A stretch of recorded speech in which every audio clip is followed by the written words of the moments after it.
Blip! And today we're looking at the 1/6 scale Incinerator Trooper from the Mandalorian. Now, Mandalorian, today, as of today, when I recorded this,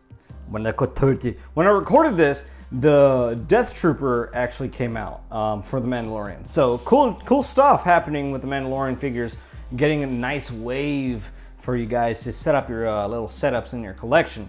Anyway, collectorzone.com, 5% off of any figure, any statue, anything on their website. I'm talking 5% off of whatever you like. And Big Bad Toy Store link down below as well if you shop there. For those who shop wherever you want to shop, go wherever. Anywho, box. The box is pretty. I like the art box. I like that Star Wars always uses their figure in their art, their photography. And it's just a nice box. I like how they're adding the little flavor around, the box, giving it a little pizzazz. As you can see, not much. Lucasfilm dictated. There's a Disney sticker there now. Fat little Disney sticker. Kind of cool because I like shiny things.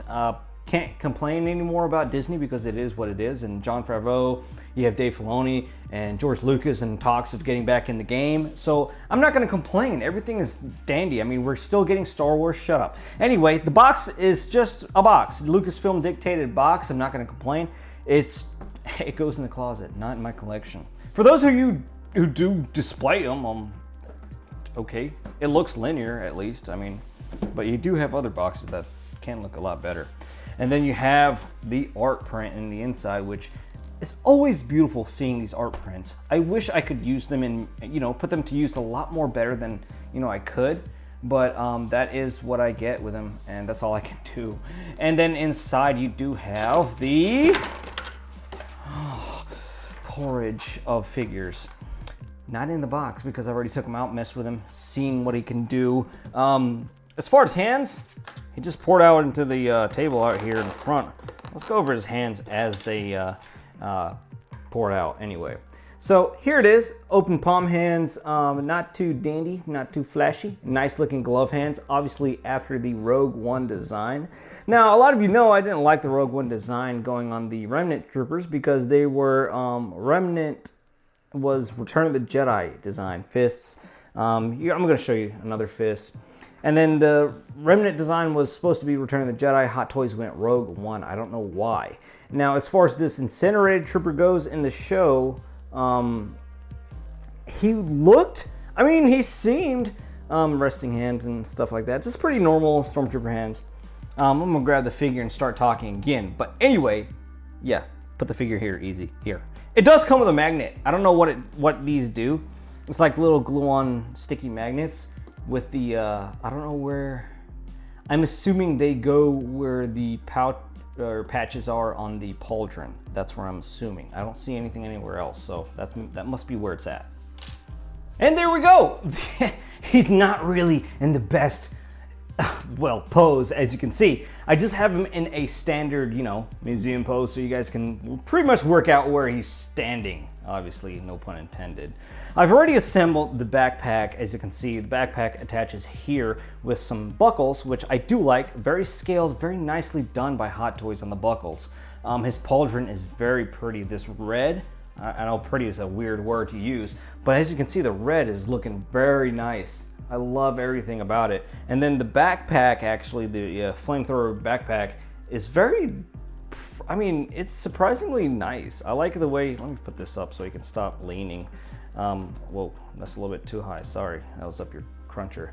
But the backpack is surprisingly nice. I like the Empire emblem on him.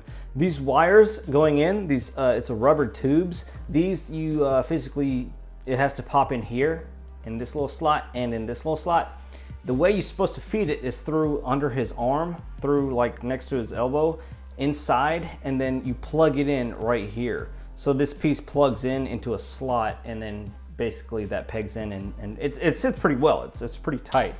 Now, his flamethrower, let me take it off. I'm gonna take it off and show it to you guys because the flamethrower is a piece. I'll just take his hands with him. And this is where it comes off. I'm gonna pull it so you guys can see. Right there, it just comes right off. It pulls right off. It's no big deal. Nothing's gonna break. We're all good and dandy and happy dudes here. Flamethrower. This is one giant massive piece. I really like the Flamethrower. I very much so like the Flamethrower. As you can see, it's under pressure right here. And the Flamethrower effect, it feels so nice. I don't know why I like the feeling of it. It just, don't stick it up your butt, boys. Okay? Don't do that. It plugs in right here. And it goes in pretty far. So that's a good thing. As you can see, when you peg it in, it slides right there. And then it pegs into these little bottom ones. Not peg, but really, you know, balances it out right there. But as you can see, the little blue, clear, it looks just like a flame. And if you can somehow, oh God, I hope he didn't ship it out. My guy who makes the lights, if you can somehow put an LED inside of this, man, that's gonna look cool. Oh my God, dude, I need to message you real quick. Okay, back on that Flamethrower effect. I just matched it to him. You guys will see. I'll make a video. I'll make a video for both of them, what I'm doing right now. But the Flamethrower is very nice. I like how it looks like, you know, a functioning Flamethrower. Stock does go back. It does work. It does pretty much function as a stock. The little buffer tube, I guess you would call it, but there's no buffer in a Flamethrower. And everything else is just very nice. It's not heavily weathered, but it just looks good as is. And the figure itself is not heavily weathered, so, you know. So looking at the figure itself, it just looks really, really good. I'm really surprised because at first, not gonna lie, I didn't like the Incinerator Trooper, being the fact that it didn't have much weathering. As you can see, you have scratches and dents and bling, bling, bling, bling. But where's all the dirt? Where's all the battle damage on his white part, you know? It's kind of weird, I would say, but it is show accurate. Like I was saying earlier, I'm not sure if they used the Rogue One Trooper design in the actual show. It does look like the Rogue One design, and then Return of the Jedi design for the regular Remnant Troopers, and then Rogue One for the Incinerator. And then Hot Toys somehow just dictated that, you know what, we'll just make Rogue One for everything. I don't know how that went, but this is what we're getting. And if you look up the images on the show, it looks like a Rogue One Trooper. So I'm kind of fine with that. I'm okay. Now the internal, and basically an essential look of this guy, I never liked because what I said, it wasn't weathered. It didn't look as good. But in the show, that's how he was. So I've come around to accept it, and now that I have it in hand, it just looks a lot better. I mean, I'm surprised how much I like this figure, being whatever it is, you know, because I wasn't into him as much. But then now, when you have it in hand, you better jump on it. This is going to be one of those Mud Trooper designs that it's not as popular as a Shore Trooper per se, but man, this is a very nice figure. As you can see, the tube is dangling because I took his Flamethrower off. But then when you work your way down, you see all the details and all the prettiness. Of course, we have the beautiful Death Star base, which Incinerator Stormtrooper is fitted all the way in there. Now I'm gonna go into super zoom and then show you, as you can see, the dirt on his feet, on his little booties. And then that's where all the dirt comes in. You see all this stuff right there. It's very minute details, but it's there, and I like it because he's not so clean to a point where it's like kind of lazy per se by Hot Toys, but it's enough to give us entertainment and looking at him. So with that being said, I like the whole look. The striping, the red accents, and the things that mark him as an incinerator. I think Mandalorian released a yellow one. The yellow one being a jump trooper of some sort. I don't know. Was it a jump trooper? I don't know. But here is the helmet up close. Obviously very nicely done. I love the dirt. I love the dirt effects right here. Little tiny itsy bitsies. And these the mask, that painted mask on him, turns this figure into a really sinister look, being that he's a flamethrower pretty much, and it just looks sick. As you can see the back of his helmet, the markings. Very nice design, the OG, you know, kind of look of him with the Rogue One look. And then you have this pauldron, which is pleather. Yeah, it is pleather. It's not hard vinyl or anything. It's pleather. It's pretty accurate to the show. It looks good. And then you have the rest of them in the front. Now, working our way down, we're gonna go through. You see that little well, I think this is the piece that they give you for the backup little magnet points, because they probably pop off is what I'm assuming. Other than that, you have nice little scratchies throughout the arms and pretty much your accurate paint apps to the show. But I want to go through his little backpack here. So here we have the backpack, and as you can see, the Imperial emblem, the dust weathering going on. He's been through some, very good looking.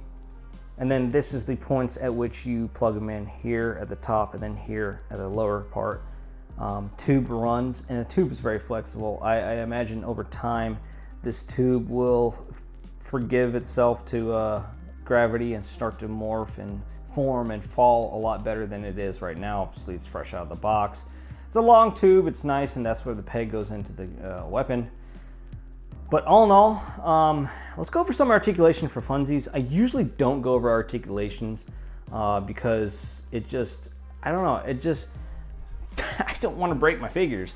So hopefully we don't see any breakage here. So here we have it. This is the Incinerator Trooper and then articulation. Obviously, I'm not going to go farther than that because that's more than enough.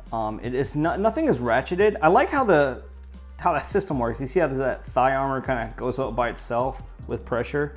But cool deal right there. You have his little flappies here.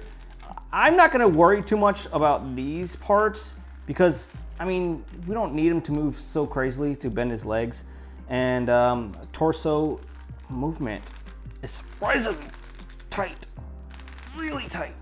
So, I mean, he can turn, he can't really bend. He doesn't have much ab crunch, but that's expected because, you know, Stormtrooper designs, that's how it is. I do feel, you see that's showing a little bit. I do feel his armor is a little bit too high up top, or his lower parts are a little bit too low. I gotta work with it. And then this part keeps actually falling down. I'm gonna have to pick these guys up a little bit. Just fix them out. But shoulder armor and stuff like that, it's pretty accurate to, you know, what a Stormtrooper would go through. Mandalorian, I was pretty disappointed because, you know, he's a gunslinger. He should be able to move a lot better. But Stormtrooper, as far as you go, man, dude, you're doing great.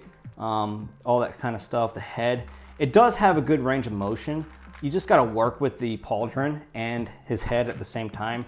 Forward and back and stuff like that is really good, but like rolling towards the pauldron side, it kind of gets stuck and wants to basically hold itself back because of its pauldron. But I really recommend not forcing it because this little button, it looks scary. Why did they include extra buttons? So don't force yourself. And you have these, I wanted to go over this too because this is pretty neat. You have this little strap part right here where his backpack strap basically goes over his shoulder, and that I wanted to go over that because people might have them displayed and it's just sticking out like that. A little tip for that is just try to tuck it under his armor and then put the armor over it, and it will take shape and form of your armor, so that way it'll look more, you know, realistic and better. So a little bit of goodness for you. So that's about it. This figure, I didn't get a thermal detonator. Am I missing one, guys? I didn't get a thermal detonator. There's a space for it, but I don't see it. It's not magnetic. No, not magnetic. Do these turn? No, they don't. Okay, they don't turn. Okay, I'm getting a little bit carried away. But anyway, there it is. Guys, I'm gonna have to go through and pose this boy because this boy needs posing. As you can see, the Flamethrower gun is just absolutely amazing. I love that. It's just a magnificent figure. I really love this figure more than I should. I feel it just more than I should. I feel like it's a really mind-blowing figure for what it is. I mean, it's just a trooper with a backpack and a pauldron. But the whole look of it, when you go through the red, the flamethrower that goes with him, and all the stuff, and it just adds everything so perfectly. I'm surprised myself that I'm gonna do this. I mean, when I do this, it's not like, oh, it's one of the best figures in the world. It's just, this is what that figure gets. And this figure gets a 10 out of 10. A 10 out of 10 for accessories, price, what you get, paint apps, weathering, look, the whole model itself, the license it holds, it gets a perfect 10 out of 10. Star Wars, Trooper, weathering, flames effects, paint apps. You get a little bit of specialist out of him because he's red. It's just stuff like that. He'll go beautiful next to my shock trooper. Not short trooper, I don't have a short trooper. Next to my shock trooper, which I love. This figure deserves a 10 out of 10. And it's a sleeper, guys. This is a figure that's going to sleep. When it gets sold out or on waitlist, then people is going to say, oh man, you know what? It should have jumped on that figure sooner. Now I'm going to have to go on the aftermarket list, and it's going to go up to 320. You know, it's going to go up there. It's going to go at least to 320-ish, and people are going to be jumping on this guy like Donkey Kong on barrels, man. So I suggest you get it. Make sure you like the video. Like the video. Like these videos. I'm telling you guys, liking these videos helps me. So it would be very nice if you do that. But other than that, hope you guys like what you saw on Easy Company Collectibles. And keep watching. There's more to come. That's what she said. I haven't burped in a long time. For those OG guys, what's the oldest video you know about me that I burped? I mean, I've been burping in videos for a long time. A lot of people are like, oh, that's nasty and disrespectful. I'm just like, oh, you're not used to my ways.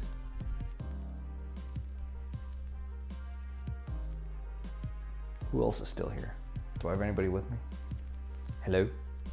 Hello?